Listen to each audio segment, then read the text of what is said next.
on highly maneuverable aircraft technology. Oh. It, it was for preparations for this F-16. They actually built an airplane to test flight tests after we got through with this wind tunnel work here.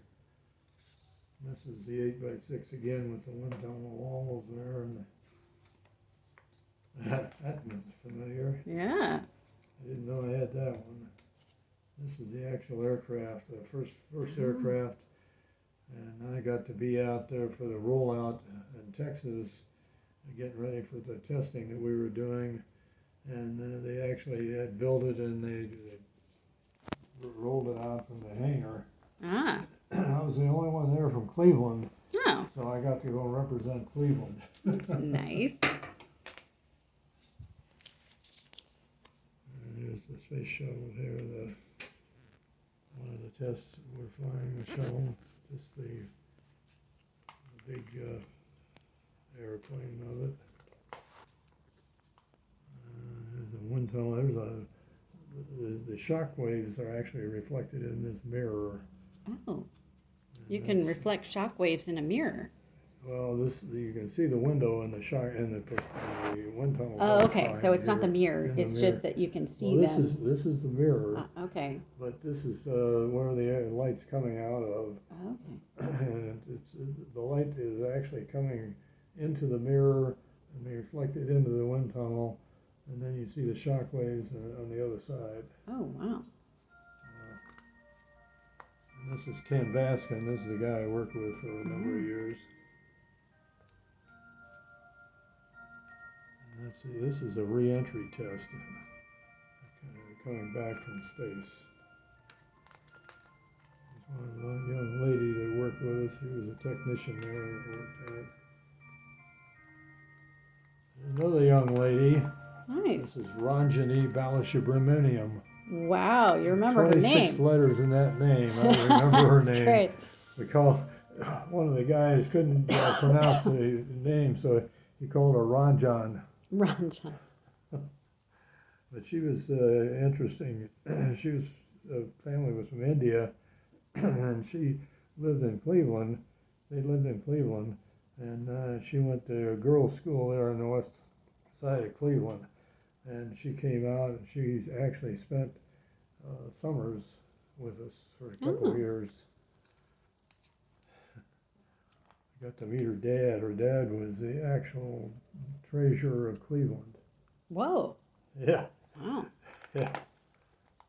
And here's another picture of that HIMAT airplane. And there's a different type of model of it. That was the HIMAT. Yeah. And here's me.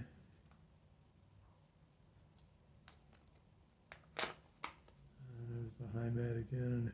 This is the way they launched that HIMAT airplane. It was off of a B-52 bomber, and they had it hung underneath the bomber, and they actually took it up to, I don't know how high, but they were quite high, 50,000 feet altitude or so, and then he dropped it, and then they flew it in, and they were running the tests on it.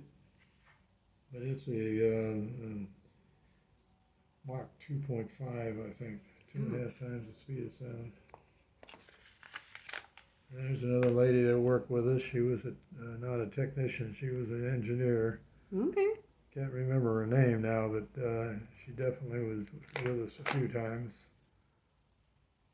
That's the HIMAT again. Here she is again. This is Jim Bratz, the guy that lives out here in Medina. This is a different type of model. This is a nozzle coming out of an engine, and we were testing the exit, the way the air came out of the back end. We brought the air in through here that simulated the engine, and then it blew out here at supersonic speeds.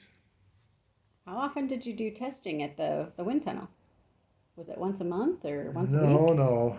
No, once we got it going, it took us several months sometimes to actually get this in place and get it set up and ready to go. Okay. And sometimes, though, they wanted the test done now, and we were able to get tests in there. We ran one for 43 days. Oh, I my remember goodness. 43 days and 43 runs. Oh my goodness. So it was running every day for It was 43 running days? every day for 43 days. Ooh. There's another nozzle model here. This is an inlet model. This is the air coming into the engine here. It's a rectangular inlet, which is unusual, or was unusual at the time.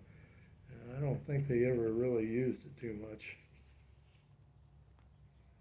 So were there times when the wind tunnel wasn't being used for a week or two, or? Oh yeah, well there were times when it was down for a couple months or more, Okay. just to get the thing set up and ready to go. Uh-huh. Oh, here's another interesting one. This is called the Harpoon. It's a missile that was fired off of submarines, Oh. surface ships, Oh my. aircraft, any place in the world. And it was the first time the Navy had ever built one like this. And it actually would come off of the airplane or wherever it came out of, and it would be targeted on a ship. And when it approached the ship, it would take evasive maneuvers so they couldn't shoot it down. Ooh. And it would go sometimes past the ship and turn around and come back Whoa. and get them. I bet they were like, yay, it missed, and Oh, then it yeah. didn't. We had three Oh my companies goodness. that were in competition to build this, and they were all there at one time checking out this model so they would know what they had to do to get to build that. Oh my goodness. And here's another picture of it.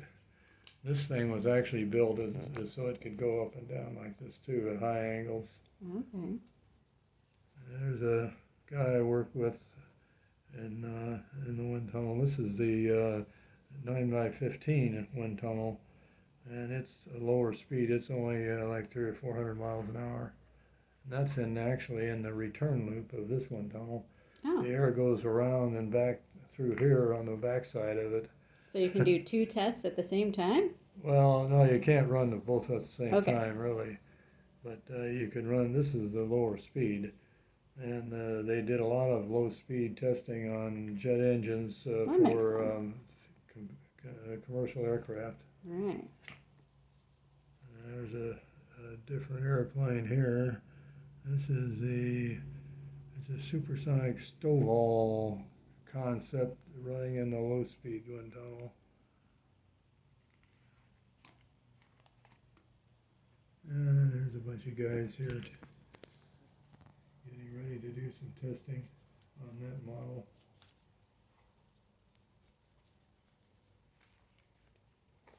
And here's me. I was working in the low-speed wind tunnel one time with a lady engineer here. And that one is called a V-stall inlet in a 9x15 low-speed tunnel.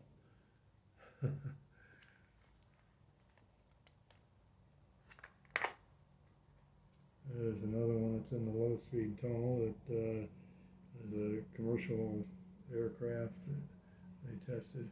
Here's the icing. Here's what the icing stuff looks like. Maybe more icing pictures in here. There's the parachutes. What were the parachutes made of? Okay, well, they were made out of some kind of a nylon, and the big thing about this is that they would drop bombs on ships at sea with this, and they would have to drop this at high altitudes, like 100,000 feet. They'd be flying way up in the air, and they would target a ship down below, and they were doing like 3.5 times the speed of sound or more. Wow. So they would have to drop this bomb out, and it would have to decelerate quickly, and then go down. And so they had to decelerate it with these decelerators. Uh-huh. and then as it went down, then they would guide itself into the ship. Ah. Why does it need to decelerate in order to aim properly, or Yeah, well, to arm they had properly? different techniques that they used to guide it into the target. This is a different kind of inlet, engine inlet for the different airplanes here that we tested. This had to be different angles of attack too, so they went up and down. We did a lot of that kind of testing with the angle, different angles. Oh, there's a gal here. She was in college, and she was in working with us. Can't remember her name, but Ranjini, I remember her. Yeah, that's very special. It turned out she actually went to Atlanta and worked in Atlanta. Huh. And got married. They both went to Atlanta and got worked there at can't remember the aircraft company, but it's down there. There's a couple of guys from Houston up there for that test. Yeah, there's several of these pictures of that gal again. Should have written her name down. I don't remember it. She lived in Cleveland, though, and she was pretty sharp. I hadn't heard any more about her, so I don't know what she ended up doing. Oh, there's Ranjini again.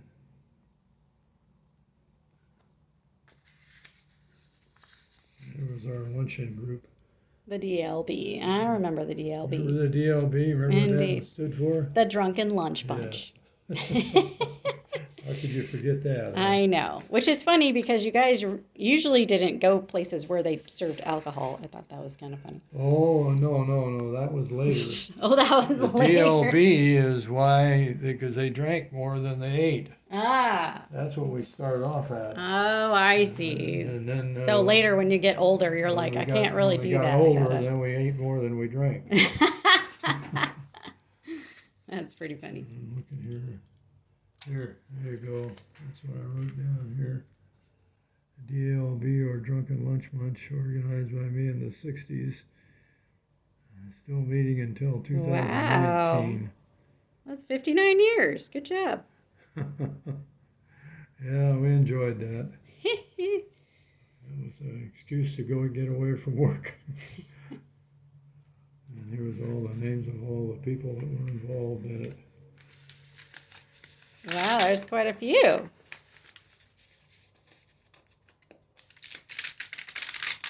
Oh my goodness. These people were all on the email, and some of them never came, but there were probably 30 or 40 there every month. We had a good time.